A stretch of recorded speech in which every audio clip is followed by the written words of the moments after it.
Welcome back to radiology with Sadia Sana. आज हम बात करेंगे एक बहुत ज़्यादा इम्पोर्टेंट टॉपिक पे, स्पेशली उन लोगों के लिए जो किसी भी हेल्थ केयर डिग्री में इनरोल हैं या फिर वो किसी ऐसे डिपार्टमेंट में काम कर रहे हैं और वो चाहते हैं कि वो ऑस्ट्रेलिया आ सकें।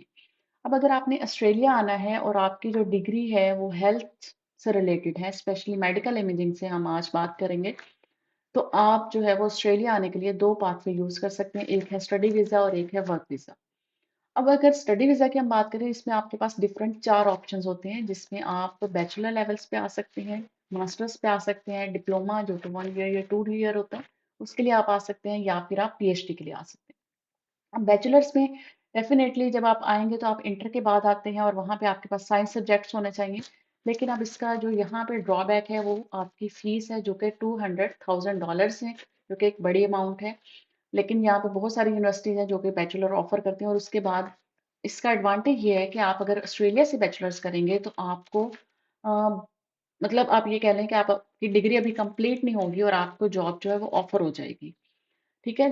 अब अगर लेकिन मैं ये आपको रिकमेंड नहीं करूँगी क्योंकि इसकी फ़ीस बहुत ज़्यादा है। लेकिन अगर आप किसी भी बैचलर डिग्री में आना चाहते हैं, तो फिर आपको ये रिकमेंड करूँगी कि आप इस तरह की किसी प्रोफ़ेशनल डिग्री में आएँ, जिसमें आपको बाद में जॉब में मुश्किल ना हो। अच्छा, उसके बाद फिर अगर हम बात करें तो आप मास्टर्स, जैसे मैंने बीएस किया था, उसके बाद आप मास्टर्स के लिए यहाँ पे आ सकते हैं। मास्टर्स में 2 ऑप्शन होते हैं, या तो आप रिसर्च मास्टर्स में आ सकते हैं जो कि स्कॉलरशिप बेस्ड होता है, या फिर आप विद फी आ सकते हैं। तो उसमें आप फीस देते हैं, लेकिन जो स्टूडेंट्स होते हैं वो साथ में वर्क कर सकते हैं, जिसकी वजह से वो अपनी फी जो है वो ईज़िली मैनेज कर लेते हैं। अच्छा, उसके बाद फिर थर्ड ऑप्शन है कि आप किसी डिप्लोमा जो कि 1 ईयर, 2 ईयर होगा, उसमें आप आ सकते हैं। उसमें ये होगा कि आप बैचलर्स के बाद आते हैं, लेकिन डिप्लोमा में फ़ी कम होती है, आपका ड्यूरेशन कम होता है, और फिर आप यहाँ का जो लाइसेंस है वो लेके यहाँ पे काम कर सकते हैं। तो आपका जो पाथवे होता है वो शॉर्ट हो जाता है। या फिर आप पीएचडी में आते हैं, जो कि आपको फुली फंडेड स्कॉलरशिप मिल जाता है। तो उसके बाद आप यहाँ पे आके अपनी स्टडी करें और साथ में आपको पे भी मिल रही है और आपके एक्सपेंसेस पूरे हो रहे हैं। तो ये था आपके पास स्टडी वीज़ा। अब जो मेन फ़ोकस मेरा है आज की वीडियो में, वो है आपका स्किल वीज़ा, जिसको हम वर्क वीज़ा कहते हैं। अब स्किल वीज़ा या वर्क वीज़ा में हमारे पास जो है कि यहाँ पे ऑस्ट्रेलिया में एक अथॉरिटी है या असेसिंग बॉडी है, जिसको ASMIRT कहते हैं।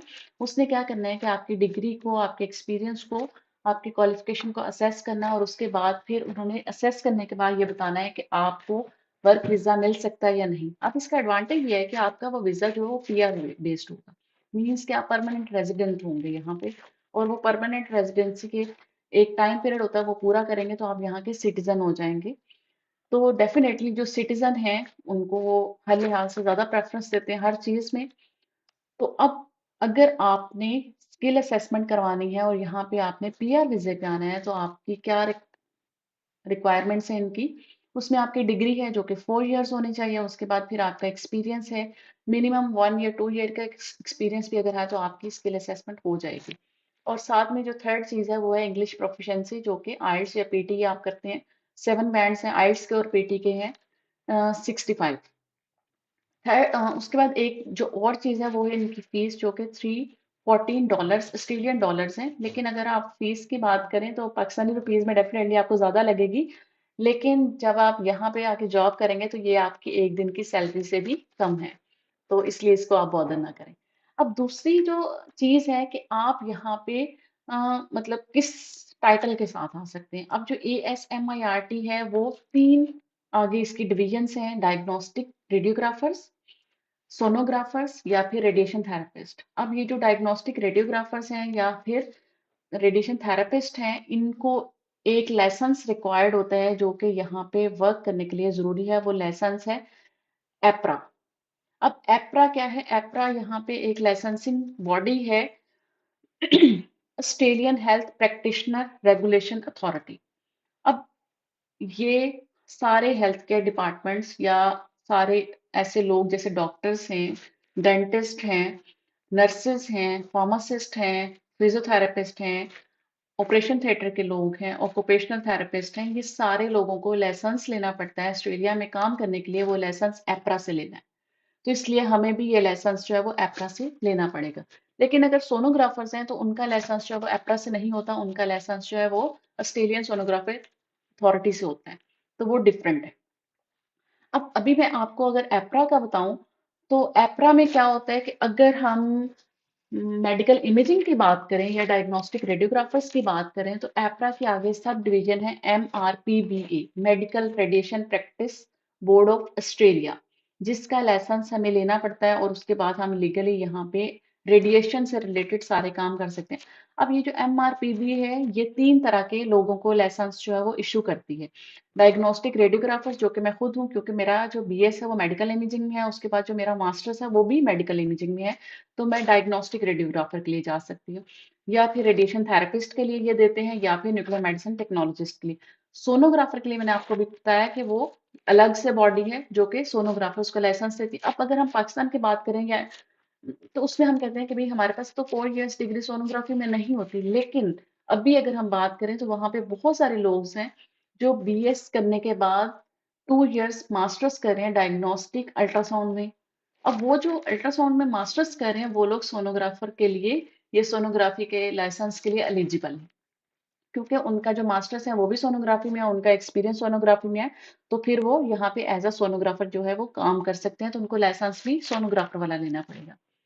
अच्छा, अब अगर हम बात करें कि भई ये लाइसेंस जो है वो डेफ़िनेटली जब हम किसी कंट्री के लाइसेंस की बात करते हैं, एक तो मुश्किल टास्क लगता है, लेकिन ये मुश्किल टास्क नहीं है, क्योंकि आपको यहाँ पे एग्ज़ाम नहीं देना पड़ेगा। ये मैंने खुद कन्फर्म किया है, और ये कन्फर्म बात है कि पाकिस्तान की जो डिग्रीज़ हैं, जैसे UHS का जो सिलेबस है, ठीक है? उसके अकॉर्डिंग यहाँ पे अगर आप अपनी डिग्रीज और अपना सिलेबस जो है वो इनको सबमिट करवाते हैं और उसके बाद लाइसेंस के लिए आप अप्लाई करते हैं, तो आपको वो सारी जो वेरिफिकेशन सब करने के बाद वो लाइसेंस दे देते हैं, आपको एग्जाम नहीं देना पड़ता, क्योंकि इनका जो क्राइटेरिया ना वो उनका ये है कि आप अपने डॉक्यूमेंट सबमिट करें, वो असेस करेंगे डिग्रीज को। अगर उनको लगेगा कि भाई आपका जो क्वालिफिकेशन है उसमें कहीं ना कहीं मसला है, वो सारी रिक्वायरमेंट्स पूरी नहीं हो रही, तो फिर वो आपको कहते हैं कि आपने एग्जाम देना है, फिर आपको लाइसेंस मिलेगा। लेकिन पाकिस्तान से मैंने 2-3 ऐसे लोगों से कंफर्म किया है जो यहाँ पे लाइसेंस ले चुके हैं, और उनकी जो डिग्रीज हैं वो वेरीफाई हो चुके हैं विदाउट एग्जाम, और वो लोग यहाँ पे काम कर रहे हैं, इसलिए ये मैं आपको कंफर्म बात बता रही हूँ।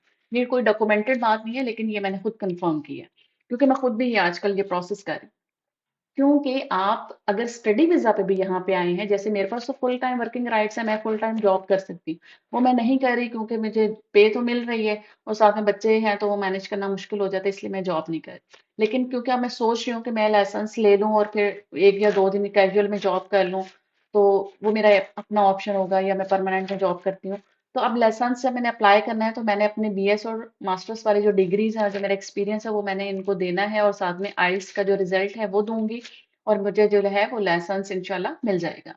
ठीक है? क्योंकि ये प्रोसेस जो है वो पहले 2 से 3 लोग कर चुके हैं, और वो लोग हॉस्पिटल में जॉब कर रहे हैं, ये मैंने उनसे कन्फर्म किया। अच्छा, अब उसके बाद अब 2 चीज़ें आ गई कि अगर आपने वीज़ा अप्लाई करना है, तो या तो आप जो है वो अम, वीज़ा के लिए, उसके लिए स्टडी वीज़ा के लिए आएँगे, या फिर आप स्किल असेसमेंट के लिए आएँगे, जो कि PR वीज़ा है। ठीक है? थर्ड चीज जो मैंने आपको बताई है एप्रा। अब ये जो एप्रा है ये आपको दोनों वीजा पे रिक्वायर्ड होगा। क्यों रिक्वायर्ड होगा? क्योंकि यहाँ पे आपने अगर काम करना है, तो काम करने के लिए आपको एप्रा का लाइसेंस लेना पड़ेगा। ASMIRT से जो आपने वेरिफिकेशन करवानी है, जो लाइसेंस वो स्किल असेसमेंट होनी है, वो डिफरेंट चीज है, एप्रा डिफरेंट चीज है। दोनों जो है वो इंडिपेंडेंट बॉडी है। अगर आपको एक लाइसेंस मिल गया, जरूरी नहीं है कि आपकी स्किल असेसमेंट भी पॉजिटिव हो। अगर आपकी स्किल असेसमेंट पॉजिटिव है, जरूरी नहीं है कि आपको लाइसेंस भी मिल जाएगा।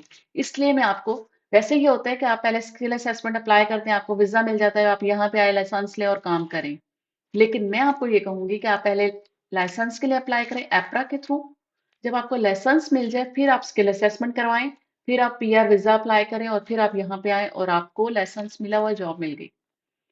ये क्यों? क्योंकि ये हो सकता है कि आपकी स्किल असेसमेंट पॉजिटिव होगी, आपको वीजा मिल गया, आप यहाँ पे पहुंचे, आपका लाइसेंस नहीं हो रहा, और आपको एग्जाम देना पड़ रहा है, और एग्जाम जो है वो मुश्किल है, वो आपसे क्लियर नहीं हो रहा। ठीक है? तो ये ऑप्शन हो सकता है। फिर जब आप, दूसरा जो एडवांटेज है एप्रा का लाइसेंस लेने का, वो ये है कि आपके पास लाइसेंस होगा, तो आप ड्यूरिंग PR जब आप अप्लाई कर रहे हैं, आपका वीजा आ गया, आप पाकिस्तान में बैठे हैं या इंडिया में बैठे हैं, वहां से जॉब्स अप्लाई करेंगी, तो लाइसेंस की वजह से आपको जॉब वहां से ही ऑफर हो जाएगी। आप पाकिस्तान से आने से पहले अपनी जॉब कंफर्म करें, और उसके बाद फिर वहां से आप जो है वो फ्लाई करें, और यहाँ के पे अपनी जॉब जो है वो ज्वाइन कर सकते हैं। और दूसरा इसमें एडवांटेज ये होता है कि जब आपके पास लाइसेंस होता है, ठीक है, आप जॉब्स में अप्लाई करते हैं, तो आपको ये भी हो सकता है कि वो आपको वीज़ा स्पॉन्सर कर दें। आपको वो जो सारा पीआर वाला पाथवे है वो अभी नहीं करना पड़ रहा, उस पे जो खर्चा है वो भी नहीं करना पड़ेगा। आपको कंपनी जो है या हॉस्पिटल जो है वो डायग्नोस्टिक सेंटर उन्होंने वीज़ा स्पॉन्सर कर दिया। आपने अपनी टिकट्स करवाई, यहाँ पे आए, आराम से अपनी जॉब जॉइन की, 2-4 साल आपने जो लगाए हैं, पैसे कमाए, उसके बाद आप पीआर के लिए अप्लाई करें और सिटीज़न हो जाएँ। ठीक है? तो ये आपके पास जो है वो एडवांटेज हो जाता है जब आप एप्रा का लाइसेंस जो है वो पहले ले लेते हैं। अब एक और जो चीज़ आज मैं यहाँ पे कोट करना चाहूँगी, क्योंकि एक स्टूडेंट ने जो है वो कमेंट में पूछा था कि अगर 2 इयर्स डिग्री है तो वो लोग क्या कर सकते हैं? बेटा 2 इयर्स डिग्री को ये लोग जो है वो मतलब स्किल असेसमेंट में पॉजिटिव नहीं करेंगे, क्योंकि इनकी रिक्वायरमेंट है 4 इयर्स डिग्री।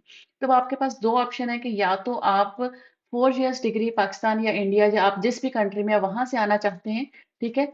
तो आप पहले वहाँ पे कंप्लीट करें, उसके बाद फिर आप अपना प्रोसेस करें और यहाँ पे आ जाएँ। दूसरा ऑप्शन आपके पास फिर स्टडी वीज़ा ये है कि आप वहाँ से 2 इयर्स आपने डिप्लोमा किया है या डिग्री किया है, उसके बाद फिर यहाँ पे आप किसी डिग्री या डिप्लोमा में, जो कि सोनोग्राफी में हो सकता है, सीटी स्कैन में, एमआरआई में, किसी में भी आप कर सकते हैं। वो आपके पास डिफरेंट ऑप्शंस यूनिवर्सिटीज़ हैं यहाँ पे। उनमें अप्लाई करें, स्टडी वीज़ा पे आ जाएँ। जब आपकी जैसे ही वो डिप्लोमा 1 ईयर या 2 ईयर का आपका कंप्लीट होगा, आपका एप्रा का लाइसेंस फ़ौरन हो जाएगा। तब आपको कोई भी असेस नहीं करना पड़ेगी, क्योंकि आपने यहाँ की लोकल डिग्री ली है। जब आपके पास लोकल यहाँ का 2 ईयर या 4 इयर्स डिग्री होगी तो आपको एप्रा का लाइसेंस मिल जाएगा और आप फ़ौरन से जो है वो अपने मतलब प्रोफ़ेशनल फ़ील्ड में जा सकते हैं। अच्छा, अब मेरे ख़्याल में मैंने आज जो सारी चीज़ें हैं वो कवर कर दी हैं। आज जो था वो इतना ही, क्योंकि अभी वीडियो जो है वो काफ़ी लंबी हो रही है, तो जब लंबी हो जाएगी तो बोरिंग हो जाती है। तो फिर हम जो है वो स्किप करना शुरू कर देते हैं। तो नेक्स्ट वीडियो में मैं कोशिश करूँगी कि मैं आपको एप्रा का जो लाइसेंस है उसका वो पूरा प्रोसेस, उसमें कौन-सा फॉर्म फिल करना है, वो काफ़ी लंबा फॉर्म है। मैं कोशिश करूँगी कि मैं आपको वो फॉर्म जो है वो यहाँ पे दिखा सकूँ और वो जो है वो उसमें सारी मैं गाइड कर सकूँ आपको कि उसमें क्या-क्या रिक्वायरमेंट्स हैं, आपने डॉक्यूमेंट्स अपने किस तरह से पूरे करने हैं। और एप्रा उसके बाद फिर मैं एक वीडियो जो है वो एएसएमआईआरटी की स्किल असेसमेंट पे बनाऊँगी। वो दोनों अलग-अलग से बनाऊँगी क्योंकि वो भी काफ़ी लेंथी टॉपिक है। इसके अलावा अगर आप कोई जो है वो टॉपिक डिस्कस करना चाहते हैं या कोई इन्फॉर्मेशन लेना चाहते हैं तो मुझे आपने कमेंट करके ज़रूर बताना है। तो मैं कोशिश करूँगी उन टॉपिक्स को अपनी वीडियोज़ में कवर कर सकूँ। अब अगर आपको मेरी वीडियो अच्छी लगी है तो इसको लाइक कर दें और फ्रेंड्स के साथ शेयर कर दें और कमेंट करके आपने मुझे ये ज़रूर बताना है कि अगर आप वाक़ई ही यहाँ आना चाहते हैं। अच्छा, ये आपको मैं एक और एडवांटेज देती हूँ या एक आप ये कह लें कि अच्छा, अगर आपने यहाँ पे आना है और आप ये अपना सारा प्रोसेस जो है वो करना चाहते हैं, तो आप ये स्टार्ट करें। जहाँ पे भी आपको कोई हेल्प की ज़रूरत है, कोई इन्फॉर्मेशन चाहिए होगी, तो मैं हाज़िर हूँ, ठीक है? लेकिन ये नहीं है कि आपने हर स्टेप पे मुझसे पूछना है और फिर वो थोड़ा-सा मुश्किल हो जाएगा। हाँ, ये हो सकता है कि आप अपने डॉक्यूमेंट्स पूरे कर लें, क्योंकि मैंने वीडियो में सारा कुछ बता दूँगी आपको। आप अपने डॉक्यूमेंट्स सारे उसके लिहाज़ से पूरे करें। पूरे करने के बाद फिर आप मुझसे डिस्कस कर लें, इवन अपनी एप्लीकेशन जो है वो फॉर्म जो है वो मुझसे आप चेक करवा सकते हैं, उसके बाद आप सबमिट करवा सकते हैं। तो ये मैं आपको जो है वो ऑफ़र करती हूँ। आप कहीं से भी हैं, किसी भी कंट्री से हैं, कहीं से भी आप बात कर रहे हैं, मैं इस चीज़ को नहीं देखूँगी। आप मुझसे जो है वो कंसल्ट कर सकते हैं। आज के लिए इतना ही, नेक्स्ट वीडियो में मिलेंगे, नेक्स्ट टॉपिक के साथ। अल्लाह हाफ़िज़।